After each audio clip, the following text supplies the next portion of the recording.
Hello viewers, வணக்கம் and welcome back to my channel. Shanmugam Barani சீரியலுடைய இன்றைக்கி எபிசோடுக்கான ரிவ்யூ என்ன அப்படின்றத பார்க்கலாம். எபிசோடை பொறுத்த வரைக்கும் பரணி சண்முகம் மேலே பயங்கர கோவத்தோடு இருக்காங்க.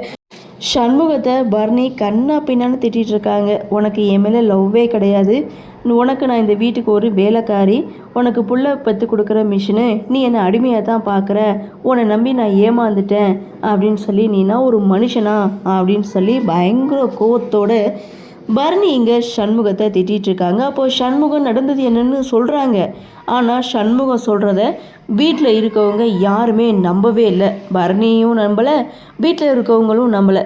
ஸோ என்ன பண்ணுறதுன்னு சண்முகத்துக்கு ஒன்றுமே புரியலை. பத்தாததுக்கு பரணி வேற தலையில் உள்ள பூவெல்லாம் பிச்சு போட்டு வளையெல்லாம் கலட்டி வீசி கேக்கெல்லாம் கீழே கொட்டி பெரிய ஆர்ப்பாட்டமே நடந்து முடியுது.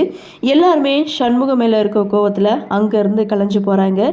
இதெல்லாம் பார்த்த சவுந்தரபாண்டி, என் பொண்ணோட பிறந்தநாள் என் வீட்டில் கோலாகலமாக கொண்டாடி இருப்பேன், இப்படி ஆயிடுச்சு அப்படின்னு அவரும் ஒரு பக்கம் ஏற்றி விட, என் பொண்ணு சந்தோஷமாக இல்லை, அப்புறம் எதுக்காக இங்கே நிற்கணும் அப்படின்னு சொல்லிட்டு பாக்கியும் சவுந்தரபாண்டி ரெண்டு பேரும் அங்கேருந்து கிளம்புறாங்க. அந்த இடத்துல சண்முகத்தை யாருமே நம்பலை. சண்முகம் ரொம்பவே வருத்தப்படுறாரு.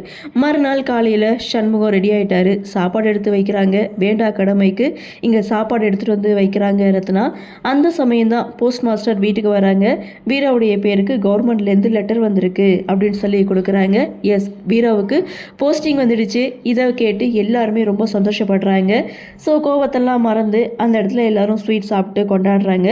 அந்த இடத்துல முத்துப்பாண்டி, உனக்கு நான் ஏதாவது கிஃப்ட் வாங்கி கொடுக்கணும், உனக்கு என்ன வேணும்னு சொல்லு அப்படின்னு வீரா கிட்டே கேட்க, அப்போ கனி சொல்கிறாங்க, வேணா தங்கத்தில் ஒரு செயின் வாங்கி கொடுங்க அப்படின்னு சொல்லும்போது, வாங்கிட்டா போச்சு, கனிக்கு ஒரு செயின், வீராவுக்கு ஒரு செயின்னு சண்முகம் ஒரு பக்கம் சொல்ல, இவங்க ரெண்டு பேருக்கும் வாங்குற எதையாவது திருட்டு போகாமல் பத்திரமா வீட்டுக்கு கொண்டு வந்து சேருன்னு சொல்லிட்டு பரணி அங்கேருந்து போகிறாங்க.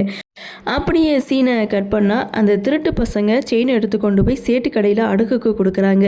சேட்டுவும் இந்த செயின் எத்தனை பவுன் இருக்கும், எவ்வளவு அப்படின்னு சொல்லி விசாரிக்கிறாங்க. எடை போட்டு பாருங்கள் அப்படின்னு சொல்லும்போது அதில் டாலர் இருக்குது. அந்த டாலரை ஓப்பன் பண்ணி பார்த்ததும் சேட்டுக்கு புரிஞ்சிடுச்சு இது பிரசிடெண்ட்டோட செயின் அப்படின்ட்டு. அப்போது வந்தவங்க கிட்டே வந்து சொல்கிறாங்க, இது மாதிரி ஒரு 60,000க்கு இந்த செயின் இருக்குது, இங்கே அவ்வளோ பணம் இருக்கா என்னன்னு தெரியல, உள்ளே போய் நான் பார்க்குறேன், இல்லைன்னா நான் வீட்டுக்கு ஃபோன் பண்ணி பணம் எடுத்துகிட்டு வர சொல்கிறேன் அப்படின்னு சொல்லி உள்ளே போயிட்டு இங்கே முத்துப்பாண்டிக்கு கால் பண்ணி சொல்கிறாங்க, இது மாதிரி புது செயின் அச்சு மாறாமல் இருக்குது, பிரசிடெண்ட்டு அதுக்கப்புறம் தர்மகர்த்தா மேடம் இவங்களோட ரெண்டு பேருடைய ஃபோட்டோவும் இதில் இருக்குது அப்படின்னு சொன்னதும் முத்துப்பாண்டி அண்டு சண்முகம் ரெண்டு பேருமே சேட்டு கடைக்கு போகிறாங்க. ரெண்டு பேரையும் பிடிச்சி அடி துவைச்சி எடுக்கிறாங்க. ஸோ அவங்க ரெண்டு பேரையும் ஸ்டேஷனுக்கு கூட்டி போக சொல்லிட்டு முத்துப்பாண்டி சண்முகம் ரெண்டு பேரும் வீட்டுக்கு வராங்க.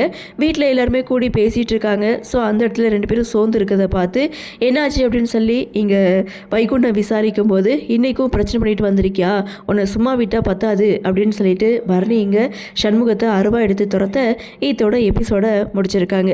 முத்துப்பாண்டிக்கு உண்மை என்னன்னு தெரிஞ்சிடுச்சு. அதாவது சண்முகம் பரணிக்காக செயின் வாங்கினேன் அப்படின்னு சொன்னதை யாருமே நம்பலை. இப்போ முத்துப்பாண்டி நம்பிட்டாரு. அடுத்து என்ன நடக்கும் அப்படின்ற ஒரு எதிர்பார்ப்போட இன்னைக்கு எபிசோட முடிச்சிருக்காங்க.